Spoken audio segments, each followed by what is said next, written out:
Hey, this is Tom from Inspiration Metalworks, and in this video we're going to finally take a look at the branding iron project that we've been working on for the past month or so.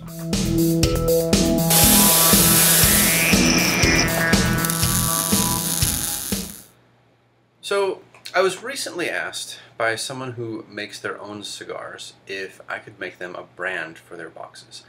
They already have the logos and things like that, but what they're looking for is a way to burn their logo into the cigar boxes. If you don't know what that's like, you can see here, let's get that in the right spot, how it's kind of burned in. In this case, this is one that my daughter and I use. We made an amplifier, right, for cigar box guitars that we actually make. So it's good to know somebody who actually does cigars and has cigar boxes. Anyways, so he asked me to do that, and if you've been following along with any of my videos lately, especially on the CNC Mill projects, you've seen a whole lot of this already. So I'm not going to put an entire new build in here. What I am going to do is I'm going to hit the highlights of creating this brand, the branding iron itself. For me, this was a big learning experience. As you might recall in these other videos, I had to get the CNC machine dialed in properly. I had some mechanical problems with the machine. My drawings weren't all quite right. I was getting feeds and speeds down properly. The bits that I wanted to use, the cutting bits, I had been using them so much in iteration after iteration after iteration of making this part that I broke the only ones that I had. I ended up using a 1/32 cutting bit to do a lot more than I had planned to. I had planned to do more roughing with the 1/16 end mill, but that didn't happen. So a lot of things went on this one. So what this video is going to be is it's going to be a compilation of the different steps that I took along the way.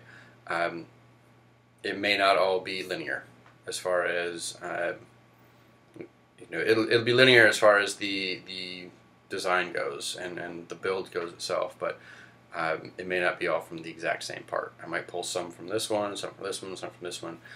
You'll see the final part though, and how I did that, and we'll go from there. So thank you very much. I will do this in fast forward as much as possible. I've been talking too long already, 2.5 minutes, so sit back and enjoy the ride.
Well, it took a lot of tries.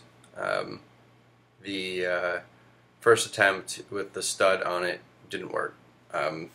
The stud ended up, by my own miscalculation, being too small, so I couldn't thread it properly to go in there, and that that ended up turning into a blessing in disguise, because the first heating element that I had gotten for this thing was only a 25-watt heating element. Wasn't thinking about it.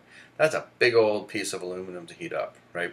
And a 25-watt heating element could have been working all day long and never gotten the heat transfer it needed. So I ended up getting a much larger heating element. I went with an 80-watt heating element. And by heating element, we're going from a little wood-burning piece to something that was actually labeled as a soldering iron at that point, right? It had a 3/8 inch tool holder. It was by a set screw, so I didn't have to worry about threading or anything else. And so I'll put some pictures up. There should have been some pictures going there. The nice part about that, so let me show you what we got. So I started doing tests, and the first thing that I did when I did the test is, you can see I was just using a box that I had. You can see the two sides here. Well, sorry, this side here, this one, that was after about 15, yeah, I let it heat up for 10 minutes. And then 5 seconds or so, and it started to go. I get on here, and this was like 40 seconds, right? So it made me wonder, the shaft that I had turned on the lathe to, I did a press fit on that, and you should have seen that in the video there, or sorry, in the photos. I was thinking about that. I was like, wow, that piece was sticking out, 3/4 of an inch longer than it needed to be. I went back, I shortened the shaft, so it was nice and tight, and also it didn't have to heat as much of the shaft itself that holds the piece in place. And I also thought about, these soldering irons, say it takes 4 to 5 minutes to heat up, and it's just heating up a 3/8 rod, right? Well, this was 3/8 thick, but it was, the volume on it was, what, 30 times as much. So I did do some tests, and let me show you what those tests look like. So the first thing I did is I did a test for 10 minutes, but I held it for 30 seconds, and so it started to go. Now, problem I'm having, the wood I'm using, I don't know if you guys can see, it's not exactly flat, right? So 20 minutes of letting it heat up, and that's 5 seconds, and it just burning right in the way I would expect it to. Again, did it again, 5 seconds. This one I did this one for almost 10 seconds. It's not totally flat, and so I had to rock it back and forth. But in that 10-second period, it was burning in really, really nicely. So part of this is just being patient, let the iron heat up, and part of it is making sure. It depends on the wood. When you're doing it on something like this, where it's a nice flat surface, you don't have to be as concerned about rocking or things like that. Unintended benefit: the new heating element had LEDs in it. Right, it casts a shadow. So when you're taking the branding iron and putting it down, you've got this outline exactly where it's going to be. So kind of neat. But with that, let's wrap this up. Thanks again for watching. I know this was a long video. I did everything in super fast forward and tried to keep it as short as possible for everyone. But I hope you enjoyed it. And if you like this video, give me a thumbs up. Comments are always welcome. A lot of you have already given comments on this particular project, so this is just kind of the summary of the project itself. So don't feel like you gotta do it again. Thanks guys, appreciate it. Thanks for watching, and I'll see you again soon.